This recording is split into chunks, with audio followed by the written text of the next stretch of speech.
जय श्री गणेश। माता सरस्वती जी की जय। भवम भवानी सहितम नमामि।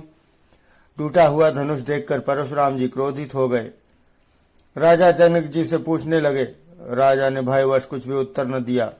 श्री राम जी ने आगे बढ़कर सबको भयाकुल जानकर परशुराम जी को प्रणाम किया और सुंदर वचन कहे। लक्ष्मण जी ने परशुराम जी को ऐसे वचन कहे जिससे उनका क्रोध बढ़ने लगा। इधर दुष्ट राजा लोग प्रसन्न होने लगे कि अब तो राम और लक्ष्मण की शामत नहीं। साधुजन, प्रिय राजा, नगरवासी, ये सब लोग चिंतित हो गए कि अब तो परशुराम जी का क्रोध सबको सहना पड़ेगा। यहाँ तक का पाठ 84 दिन में हुआ। आज 85वां दिन। जय जय सीताराम। बिहसी लखनु बोले मृदुबानी, अहो मुनि सुमहा भटमानी। पुनि पुनि मोहि देखाव कुठारु, चहत उड़ावन फूकी पहारू। यहाँ कुम्हड़ बतिया को नाही, जे तर्जनी देखी मरि जाही। देखी कुठारू सरासन बाना, मैं कछु कहा सहित अभिमाना। भृगु सुत समुझी जनेऊ बिलोकी, जो कछु कहूँ सहूँ रिस रोकी। सुर महिसुर हरिजन अरु गाई, हमरे कुल इन पर न सुराई। बंधे पापु अपकी रतिहारे, मारत हूँ पा परिय तुम्हारे। कोटि कुलिस सम बचनु तुम्हारा, व्यर्थ धरहु धनुबान कुठारा। जो बिलोक अनुचित कहूँ, क्षमहु महामुनि धीर।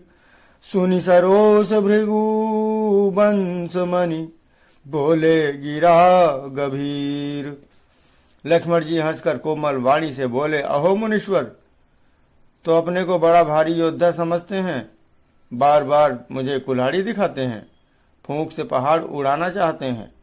यहाँ कोई कुम्हड़े की बतिया अर्थात छोटा कच्चा फल नहीं है जो तर्जनी, सबसे आगे की उंगली को तर्जनी कहा जाता है, देखते ही मर जाती है।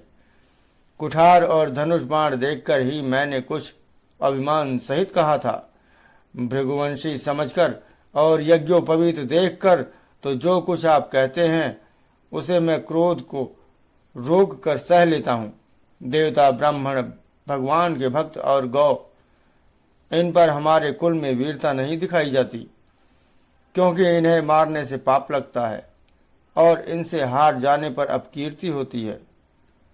इसीलिए आप मारें तो भी आपके पैर ही पकड़ना चाहिए। आपका एक एक वचन ही करोड़ों वज्रों के समान है। धनुष, बाण और कुठार तो आप व्यर्थ ही धारण करते हैं।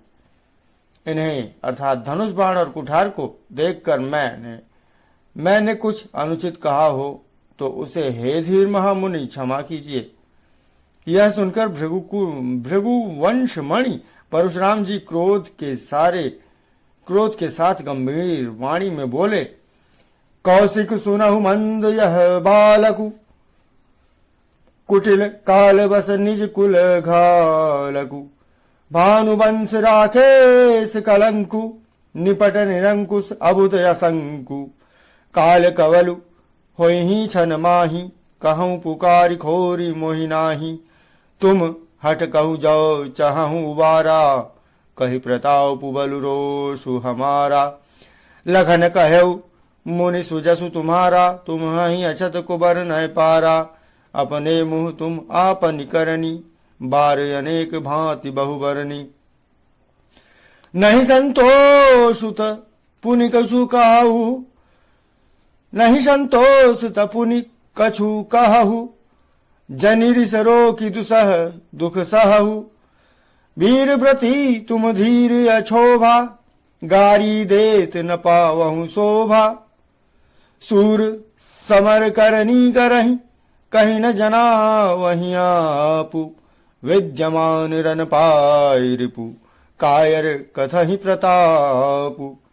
हे विश्वामित्र सुनो, यह बालक बड़ा कुबुद्धि और कुटिल है।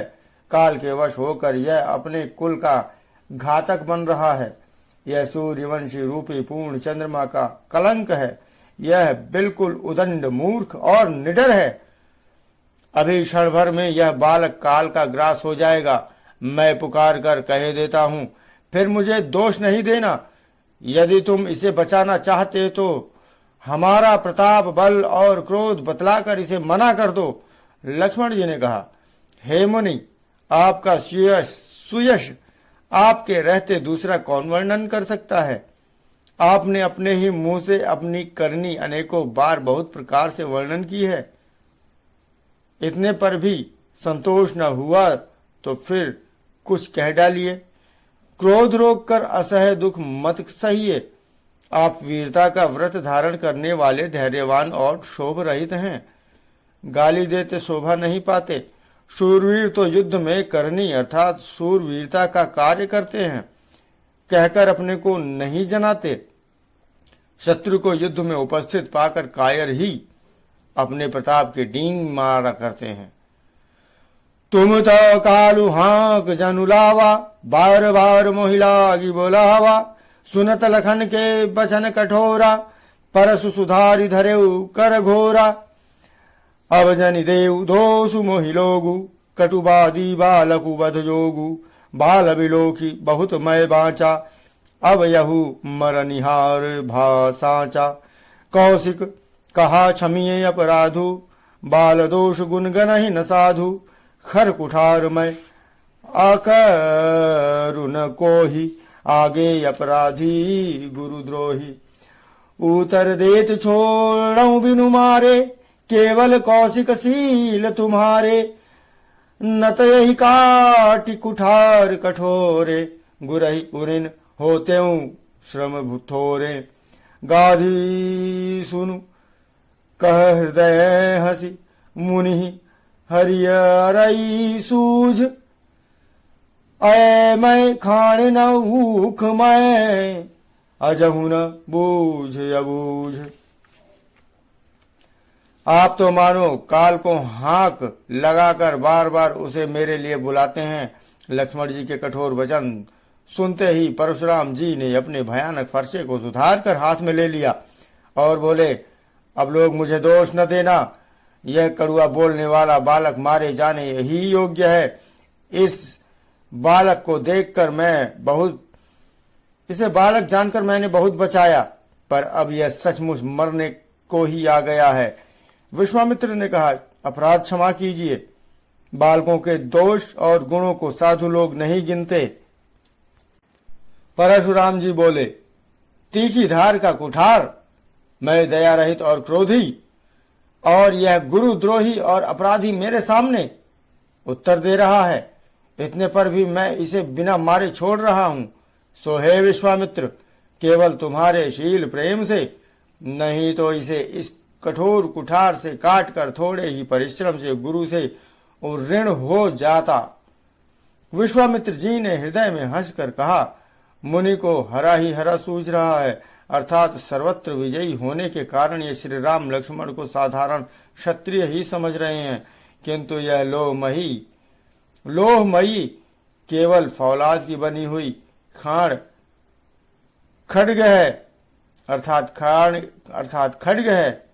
ऊख की रस की खाड़ नहीं, अर्थात गन्ने के रस की कोई खाड़ नहीं है, जो मुंह में लेते ही गल जाए। खेद है, मुझे अब भी बेसमझ बने हुए हैं। ये मुनि अब भी बेसमझ बने हुए हैं, इनके प्रभाव को नहीं जान रहे हैं। जय जय सीताराम। आज अपनी वाणी को रोकते हुए मैं पंक्तियों को यहीं विश्राम देता हूँ। इनमें हुई किसी भी प्रकार की भूल चूक, त्रुटियों और अपराधों के लिए सिया रामचंद्र जी से, भगवान भवानी शंकर जी से क्षमा प्रार्थना करता हूँ कि मुझे क्षमा करें, तथा सुनने वालों, पढ़ने वालों, समस्त प्रकार के लोगों के लिए श्री रामचरितमानस जी, भगवान भवानी शंकर जी, सिया रामचंद्र जी सब पर कृपा करें। जय जय सीताराम।